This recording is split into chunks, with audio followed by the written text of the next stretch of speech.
चौथी क या वर्गाचा परिपाठ. चला तर आपण आजचा परिपाठ बघूया. बघा, आजची दिनांक 11/9/2020. आजचा वार शुक्रवार. आजची तिथी भाद्रपद कृष्ण पक्ष नवमी. आजचा सुविचार, चांगली संगत आपले भविष्य उज्ज्वल करते. बघा विद्यार्थी मित्रांनो, नीट लक्ष द्यायचंय. बघा, पाण्याचा एक थेंब तापलेल्या तव्यावर पडला तर त्याचं अस्तित्व नाहीसं. तोच थेंब कमलदलावर पडला तर दवबिंदू म्हणून चमकतो आणि तोच थेंब शिंपल्यात पडला तर मोती म्हणून चमकतो. बघा, थेंब तोच, पण फरक असतो सहवासाचा. म्हणून आपल्याला जर सहवास चांगला भेटला किंवा सुसंगत भेटली तर आपलं भविष्य त्यामुळे उज्ज्वल होतं. आपल्यातले दुर्गुण कमी होतात, सद्गुणांची वाढ होते आणि आपण अधिक प्रगत होत जातो.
हिंदी प्रतिज्ञा। भारत मेरा देश है, सभी भारतीय मेरे भाई बहन हैं। मुझे अपने देश से प्यार है। अपने देश की समृद्ध तथा विविधताओं से विभूषित परंपराओं पर मुझे गर्व है। मैं हमेशा प्रयत्न करूंगा कि उन परंपराओं का सफल अनुयायी बनने की क्षमता मुझे प्राप्त हो। मैं अपने माता पिता, गुरुजनों और बड़ों का सम्मान करूंगा और हर एक से सौजन्यपूर्ण व्यवहार करूंगा। मैं प्रतिज्ञा करता हूँ कि मैं अपने देश और अपने देशवासियों के प्रति निष्ठा रखूंगा। उनकी भलाई और समृद्धि में ही मेरा सुख निहित है। जय हिंद। आजचा इंग्रजी शब्द इम्युनिटी पॉवर. बघा, सध्या कोविड-19 मुळे आपल्याला सगळ्यांच्याच कानावर हा शब्द येतोय की आपली इम्युनिटी पॉवर आपण वाढवली पाहिजे. इम्युनिटी पॉवर म्हणजे काय? बघा, IMMUNITY POWER. इम्युनिटी पॉवर म्हणजे रोग प्रतिकार शक्ती. एखादा रोग झाला असता त्याला विरोध करण्याची शक्ती आपल्या अंगामध्ये जेव्हा निर्माण होते त्याला रोग प्रतिकार शक्ती असे म्हणतात. विद्यार्थी मित्रांनो, आज आपण बघणार आहोत गंगा नदीबद्दल माहिती. गंगा नदी भारतातील सर्वात मोठी नदी आहे. गंगा नदी ही दक्षिण आशियातील भारत व बांगलादेश या दोन देशाच्या मध्यातून वाहणारी एक महत्त्वाची नदी. गंगा नदी ही 2525 किलोमीटर वाहत जाते. गंगा नदीचा उगम गंगोत्रीपासून 18 किलोमीटर उत्तरेस तिबेटच्या सीमेजवळील गोमुख या ठिकाणी हिमालयाच्या बर्फाच्छादित भागातून होतो. ही जागा समुद्रसपाटीपासून 4267 मीटर म्हणजेच 13999 फूट उंचीवर आहे. गंगा नदीला बांगलादेशात पद्मा या नावाने ओळखले जाते. उगमस्थानापासून देवप्रयागपर्यंत गंगा नदीला भागीरथी नदी असे म्हणतात. भागीरथी ही भारताच्या उत्तराखंडातील नदी. गंगेच्या दोन मूळ नद्यांपैकी एक तर दुसरी अलकनंदा. देवप्रयाग या ठिकाणी भागीरथी आणि अलकनंदा एकत्र येतात. तिथून या नदीला गंगा नदी म्हणून ओळखले जाते. मंदाकिनी नदी केदारनाथ प्रलयापासून आपणास परिचित आहेच. ही नदी आणि अलकनंदा नदी या दोन नद्यांचा संगम रुद्रप्रयाग या ठिकाणी होतो. गंगा नदी उत्तराखंड, उत्तर प्रदेश, बिहार, पश्चिम बंगाल या भारतातील 4 राज्यातून वाहते. गंगा नदी आग्नेय दिशेला वाहत येते. उत्तर भारतातील गंगेच्या खोऱ्यातून वाहत वाहत बांगलादेशात प्रवेश करते. पुढे ही ब्रह्मपुत्रा नदीला जाऊन मिळते. तिथून पुढे मेघना नदीला जाऊन मिळते आणि नंतर ती बंगालच्या उपसागराला जाऊन मिळते. तिथे सुंदरबन हा जगातील सर्वात मोठा त्रिभुज प्रदेश निर्माण होतो. सुंदरबनात बऱ्याच दुर्मिळ वनस्पती आणि बंगाली वाघ आढळतात. हिंदू धर्मात गंगा नदीला अतिशय पवित्र मानले आहे. तिला माता असे म्हटले आहे. गंगा नदी ही लक्षावधी भारतीयांची जीवनदायिनी आहे. पाटलीपुत्र, कनौज, कौशंबी, काशी, प्रयाग, मुर्शिदाबाद, मुंगेर, कांपिल्य, बेहरामपूर, कलकत्ता इत्यादी प्राचीन व ऐतिहासिक आधुनिक नगरे गंगेच्या किनारी वसली आहेत. 18व्या शतकाच्या अखेरीपर्यंत गंगा नदी बंगालच्या उपसागरास मिळत होती, तर ब्रह्मपुत्रा नदी काही किलोमीटर पूर्वेस स्वतंत्रपणे मिळायची. साधारण 18व्या शतकाच्या अखेरीस ब्रह्मपुत्रेने पश्चिमेस वळण घेतले. आता दोन्ही नद्यांचा आरीचा येथे संगम होतो. या बदलास इसवी सन 1897चा भूकंप काही अंशी कारणीभूत होता. गंगा नदीमध्ये डॉल्फिनच्या 2 प्रजाती सापडतात. त्यांना गंगा डॉल्फिन आणि इरावती डॉल्फिन या नावाने ओळखले जाते. याशिवाय गंगेमध्ये असलेले क्षार सुद्धा प्रसिद्ध आहेत. गंगा नदीच्या प्रमुख उपनद्या यमुना, घागरा, गोमती या आहेत. यमुना ही गंगेची स्वतंत्र उपनदी आणि मोठी नदी आहे.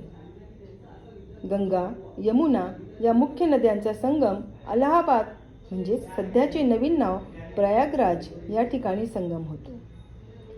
गंगा, यमुना व सरस्वती या 3 नद्यांचा त्रिवेणी संगम म्हटले जाते. यामधील सरस्वती नदी ही गुप्त नदी आहे अशी अनेकांची भावना आहे. घागरा ही नदी गंगेस बिहारमधील छाप्रा या ठिकाणी येऊन मिळते. भागीरथी नदीवर छोटी मोठी मिळून एकूण 17 धरणे आहेत. यामध्ये भारतातील सर्वात उंच वीज निर्मितीमध्ये 1 नंबरचे तेहरी हे धरण आहे. तर अशा प्रकारे गंगा नदी ही भारतातील सर्वात मोठी नदी आहे. धन्यवाद. शाब्दिक खेळ. शाब्दिक खेळामध्ये आई बाबा या शब्दापासून बघा, शाब्दिक खेळामध्ये आई बाबा या शब्दापासून आपल्या शाळेतला विद्यार्थी सुमित चिपाटे हा आपल्याला एक छोटा सुंदर असा गणपती काढून दाखवणार आहे. बघा तर सगळ्यांनी, आणि तुम्हाला जमला तर तुम्ही देखील तो काढून बघायचा आहे.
विद्यार्थी मित्रांनो, परिपाठामध्ये आज आपण एक सुंदरशी छोटीशी गोष्ट बघणार आहोत.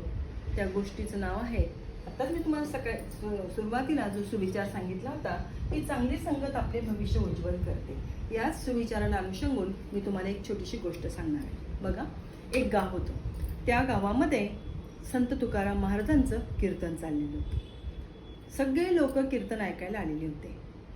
कीर्तन संपलं, सगळे लोक आपापल्या घरी गेले आणि तुकाराम महाराजांचे कीर्तन संपल्यावर त्यांनी समोर बघितलं तर एक माणूस एका पोत्यावर बसलेला होता.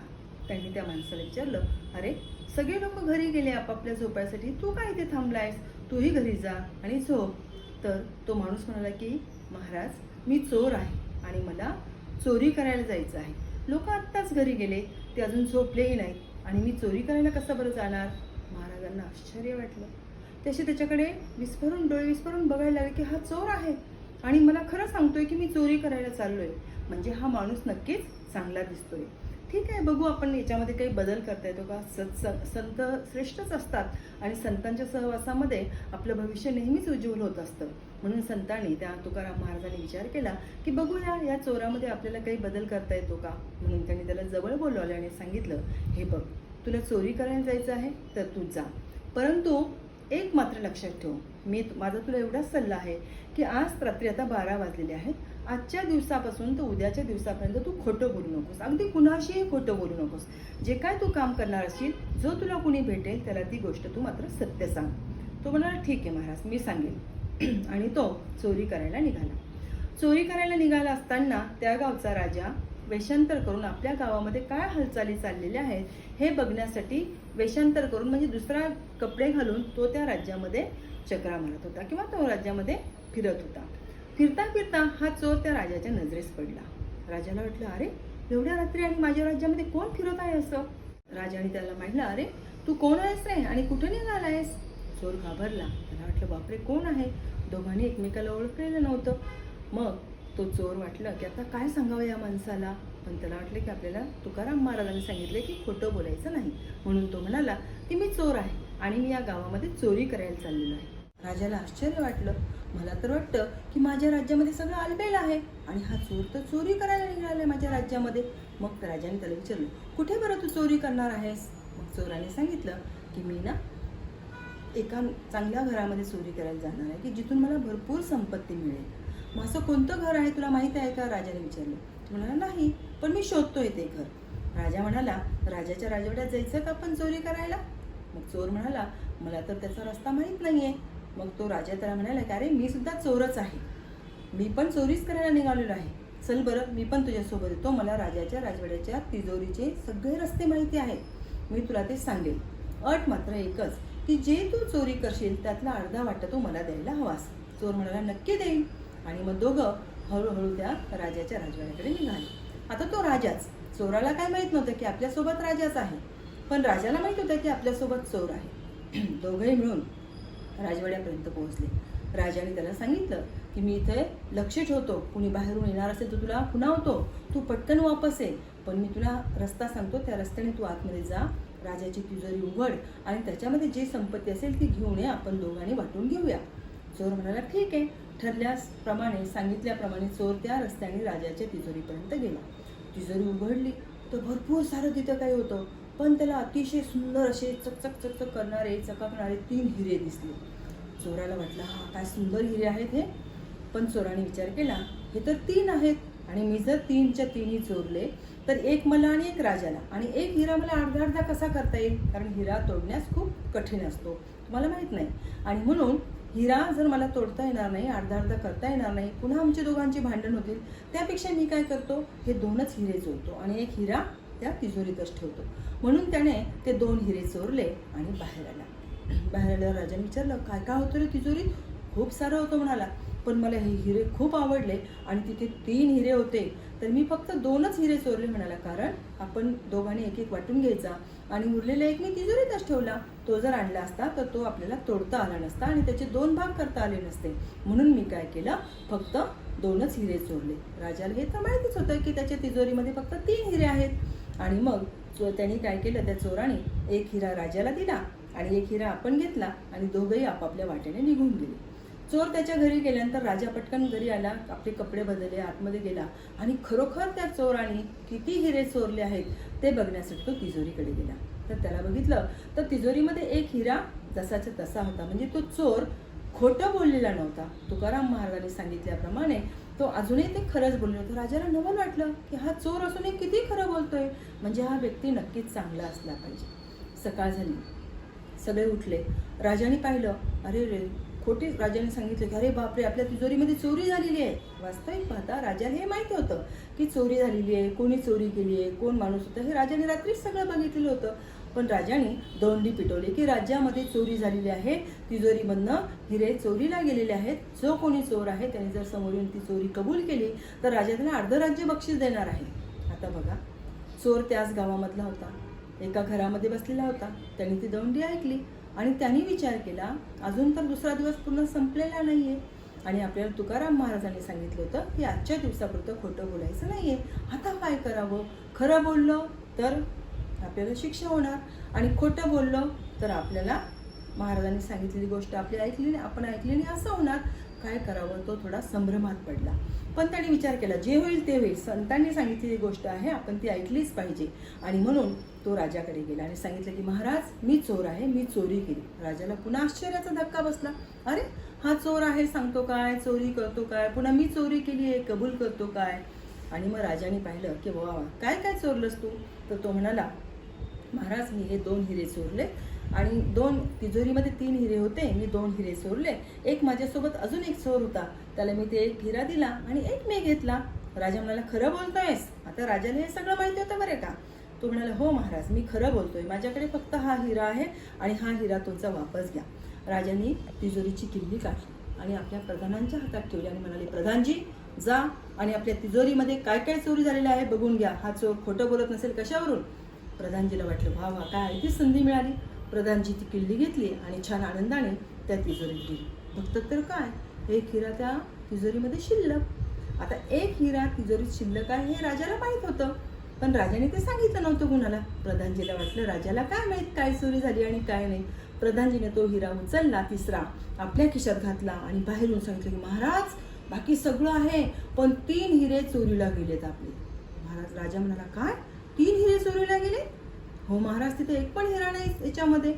राजा म्हणाला, प्रधानजी इकडे या आणि तुमच्या खिशातला तो हिरा काढा.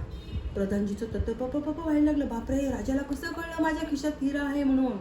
मग राजाने सांगितलं की प्रधानजी, मी या चोरासोबत रात्रीपासून आहे आणि रात्रीपासून हा चोर एकदाही खोटं बोललेला नाही आणि त्यामुळे त्यांनी 2 हिरे चोरले हे मला माहीत होतं. 1 हिरा तिजोरीतच आहे हे माहीत होतं, पण तुमचा प्रामाणिकपणा बघण्यासाठी मी मुद्दाम तुमच्याजवळ किल्ली दिली, तर तुम्हीच राजाची चोरी केली.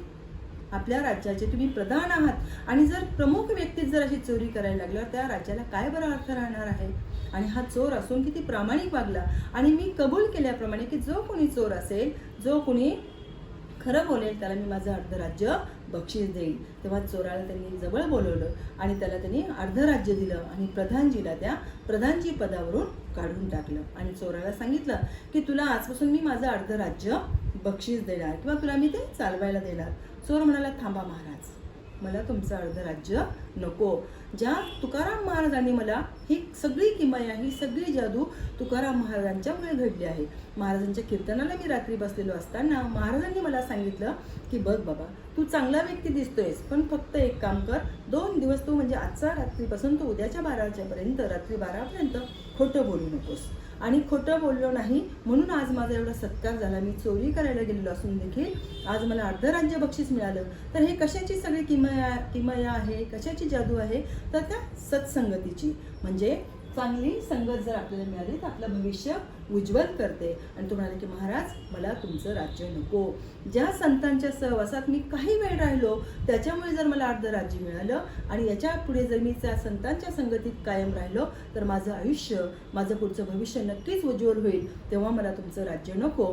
आणि राज्य त्यांनी ते घेतलं नाही आणि तो तुकाराम महाराजांच्या सत्संगतीमध्ये पुढे राहिला आणि त्यांच्यासोबतच तो प्रवचन कीर्तन करत त्यांच्यासोबत राहिला. बघा मित्रांनो, एक दिवस खोटं बोलणं, खरं बोलणं हा ज्याचा त्याचा प्रश्न असतो, पण सत्संगतीने मी तुम्हाला सांगितलं की आपल्याला जर चांगली संगत लाभली, आपल्याला जर चांगल्या विचारांचे लोक आपल्या सहवासात राहिले तर आपलं भविष्य, आपले विचार नेहमीच प्रगल्भ होतात आणि आपला विकास होतो. आवडली गोष्ट? थँक्यू. विद्यार्थी मित्रांनो, आज आपण विज्ञान कुतूहल बघणार आहोत. काय कुतूहल बघणार आहोत विज्ञानाचं? की पाण्यामध्ये दिवा पेटतो कसा. बघा, पाण्यामध्ये दिवा पेटतो कसा. त्याच्यासाठी साहित्य आहे काचेची वाटी, पाणी, तेलात भिजवलेली वात आणि काळे पीठ. बघा, एक काचेची वाटी घेऊया, त्यामध्ये आपण थोडं पाणी टाकूया.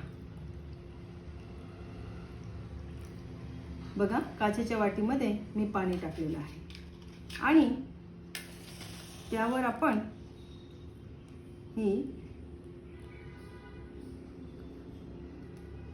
वात ठेवूया. बघा, या पाण्यामध्ये ही कापसाची वात मी पेटत ठेवलेली आहे. आता पाण्यामध्ये दिवा कसा पेटतोय? त्याचं कारण असं आहे की आपण तेलामध्ये भिजवलेली ती वात आहे आणि जोपर्यंत त्या वातीमध्ये तेल आहे तोपर्यंत ती वात पेटती राहणार आहे. वातीतलं तेल संपता क्षणी ती वात विझणार आहे. बघा, जसं जसं वातीतलं तेल संपत चाललंय तर दिवा विझून जाईल. यावरून काय बरं निष्कर्ष काढू शकतो आपण? यावरून असा निष्कर्ष निघतो की तेल आणि पाणी एकमेकांमध्ये मिसळत नाही. तुम्हाला मी घरी करण्यासाठी एक प्रयोग सांगते. एक छोटी काचेची किंवा कुठली बॉटल घ्या, त्याच्यामध्ये थोडंसं तेल टाका आणि त्यामध्ये नंतर पाणी टाका. पाणी टाकल्यानंतर ती बाटली तुम्ही जर हलवली आणि थोड्या वेळाने ती बाटली स्थिर ठेवली तर तुमच्या असं लक्षात येईल की पाणी वर असले आहे आणि तेल जे आहे ते तळाशी राहिलेलं आहे. म्हणजे पाणी आणि तेल हे एकमेकांमध्ये मिसळत नाही. म्हणून पाण्यामध्ये देखील हा दिवा पेटलेला आहे, कारण या वातीमध्ये तेल होतं. तेल पाण्यात मिसळत नाही आणि म्हणून ती तेलाची वात पेटलेली आहे. जेव्हा वातीतील तेल संपेल तेव्हा ती वात आपोआप विझून जाईल. म्हणजे पाण्याबरोबर दिवा जळणार नाही. तो कशामुळे जळालेला आहे? त्याच्यामध्ये तेल आहे म्हणून. आणि तेल संपलं की बघा, वातीतलं तेल संपलेलं आहे आणि हा दिवा विझलेला आहे. यावरून काय निष्कर्ष काढायचे आपण? की पाणी आणि तेल हे एकमेकांमध्ये मिसळत नाही. थँक्यू. तांबे हा निसर्गात आढळणारा विद्युत वाहक धातू आहे. तांबे धातू मृदू, तन्यक्षम आणि विद्युत व उष्णतेचा सुवाहक आहे. तांब्याचा उपयोग विद्युत वाहिन्यांमध्ये, उष्णतावाहकामध्ये, आभूषण व अलंकारांमध्ये आणि घरगुती भांड्यांसाठी होतो. तांबे थेट वापरण्यायोग्य धातूच्या स्वरूपात निसर्गात उद्भवू शकणाऱ्या काही धातूंपैकी एक आहे. यामुळे इसवी सन पूर्व 8000 पासून कित्येक प्रदेशात मानवाने या धातूचा वापर करण्यास प्रारंभ केला. हजारो वर्षानंतर सल्फाईड खनिजांपासून विलगित केलेला तांबे हा पहिला धातू होता. यांची रासायनिक संज्ञा Cu आहे. शुद्ध तांबे नारंगी लाल रंगाचे असते. या तांब्याचे उपयोग: तांबे धातू लवचिक असल्याने त्याचा तारा सहजपणे निघतात. तांब्याच्या तारा जगभर विद्युत वाहक म्हणून वापरल्या जातात. विद्युत वाहकतेमध्ये तांब्याचा चांदीनंतर दुसरा क्रमांक लागतो. गंज विरोधक व कमी उष्मा प्रसरण गुणांक या गुणधर्मामुळे यांत्रिकी उद्योगांमध्ये तांब्यास अतिशय मागणी आहे. तांबे उष्णता सुवाहक असल्याने जलद उष्णता हस्तांतरण करते. म्हणून दूरदर्शन संच, संगणक, दूरसंचार, मोटार, इंजिन यामध्ये तांब्याचा वापर केला जातो. स्वयंपाकाची भांडी, स्थापत्य, जोडकाम, औद्योगिक यंत्रसामग्री अशा विविध स्वरूपात तांबे दैनंदिन जीवनामध्ये वापरले जाते. तर असा हा तांबे धातू निसर्गामध्ये आढळणारा विद्युत वाहक धातू आहे. धन्यवाद.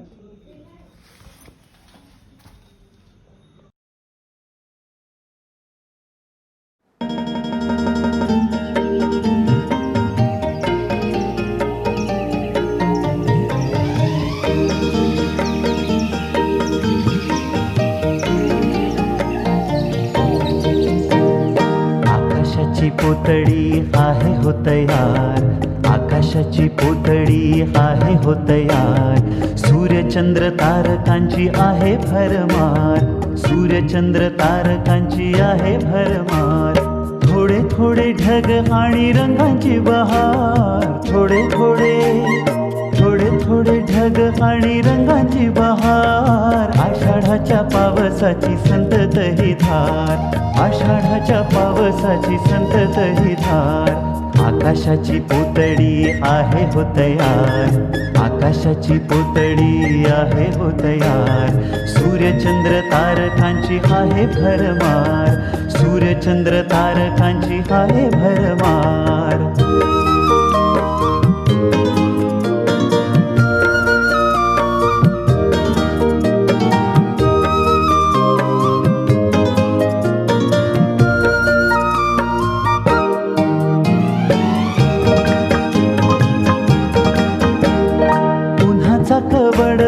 सावल्यांचे खेळ, उन्हाचा कवडसा सावल्यांचे खेळ.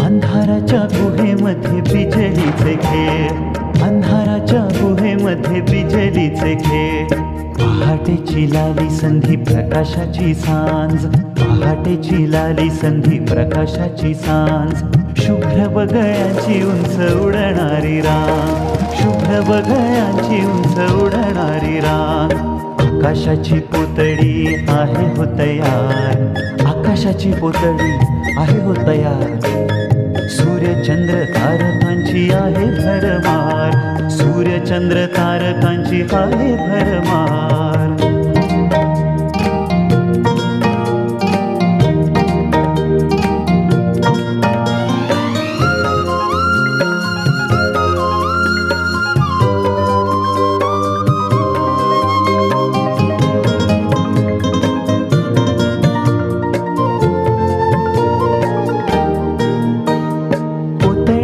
छोट्या काही राहतात परा, पोतडीत छोट्या काही राहतात परा.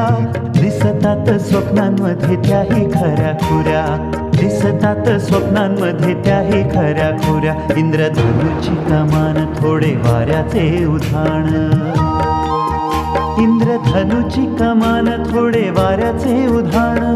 आणि आकाशात उडणारे एक मन, आणि आकाशात उडणारे एक मन, आणि आकाशात उडणारे